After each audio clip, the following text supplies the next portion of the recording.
अच्छा, अब एक और जो चीज़ है वो ये है कि मुआशरा अमूमी तौर पर मर्दों और औरतों की ख्वाहिशात को यकसा ट्रीट नहीं करता। मर्दों को कहीं ना कहीं लेवरेज मिल रही होती है, कहीं ना कहीं औरतों को लेवरेज मिल रही होती है। आपके ख़्याल में क्या वाक़तन दोनों को इस मामले में बराबर तसव्वुर किया जा सकता है कि दोनों की ख्वाहिशात बराबर होती हैं? बतौर लाइफ कोच मुझे लगता है कि ये इंडिविजुअल केसेस हैं, हर एक की ख्वाहिश दूसरे से मुख्तलिफ है। क्या ऐसा करें कि बैलेंस हो सके और इस मसले को हमेशा के लिए हल किया जा सके? वैसे तो ये हल तलब मसला है, हमेशा के लिए हल हो जाए वैसा मुमकिन नहीं है, लेकिन क्या ऐसी चीज़ें करें कि जिससे इस प्रॉब्लम को कम से कम किया जा सके और मर्दों और औरतों को इस हवाले से सुकून मुयसर आ सके? बिल्कुल आपकी बात ठीक है कि ये मसले का हल तो इतना आराम से नहीं होता और ये ज़ीरो बिल्कुल हल हो जाए ऐसा पॉसिबल नहीं, लेकिन मेरे ख्याल में कि पार्टनर्स दोनों को कंपैटिबिलिटीज़ चेक करनी चाहिए एक दूसरे की। वो जो टाइम पीरियड होता है जिसके अंदर आप गोना गेट मैरिड, मेरे ख्याल उस पीरियड के अंदर कंपैटिबिलिटीज़ चेक करें, एक दूसरे की बात करें, अपने इंटरेस्ट जानें। ज़रूरी कि आप सेक्शुअल इंटरेस्ट की बात करें, ओवरऑल दूसरे इंटरेस्ट देखें, आप देखें उनके क्या उनको अच्छा लगता है, क्या आपको अच्छा लगता है।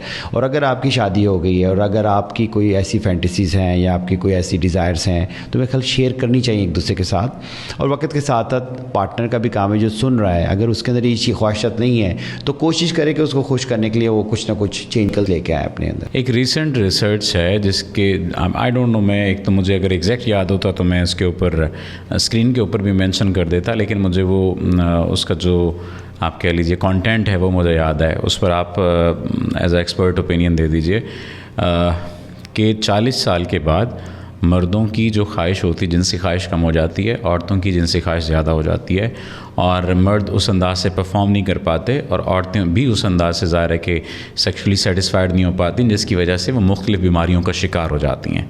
क्या ऐसा है कि वो आर्थराइटिस का शिकार हो रही हैं तो इसी वजह से, ब्लड प्रेशर का इशू हो रहा है तो इस वजह से, दीगर और बीमारियों का शिकार हो रही हैं तो इस वजह से होती हैं?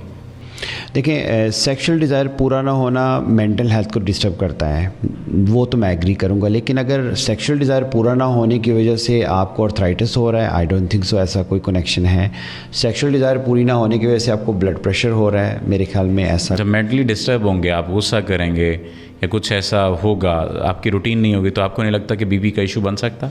मैं इम्पोज नहीं कर रहा, मैंने चूँकि ये पढ़ा था तो इसलिए बतौर एक्सपर्ट मैं आपसे पूछ रहा हूँ। जी, बीपी का इशू जो है वो वैसे तो किसी भी कंडीशन से बन सकता है, लेकिन आप अगर स्ट्रेस डिप्रेस रहेंगे तो बीपी जो है वो आपको गलबा तो कर सकता है, लेकिन I don't think sexual related कोई ऐसा कनेक्शन है, मेरे ख्याल में नहीं है। हाँ, अगर आप हर वक्त फ़ाइट कर रहे हैं, आप हर वक्त गुस्से में हैं, आपका करैक्टर ही वो डेवलप हो चुका है और आप लाइफस्टाइल भी आपका ठीक नहीं है, तो मैं भी शायद कुछ थोड़ा बहुत कनेक्शन हो। लेकिन मेरे ख्याल में सेक्सुअल हेल्थ का जो बड़ा इम्पैक्ट होता है दैट इज़ साइकोलॉजिकली आपको डिस्टर्ब कर देती है ये चीज़, इसकी कमी होना तो भी और इसका ज़्यादा होना तो भी। यानी हमें बुनियादी तौर पर अपनी चीज़ों में बैलेंस लाना होगा, अपने लाइफस्टाइल में बैलेंस लाना होगा, अपनी डाइट में बैलेंस लाना होगा।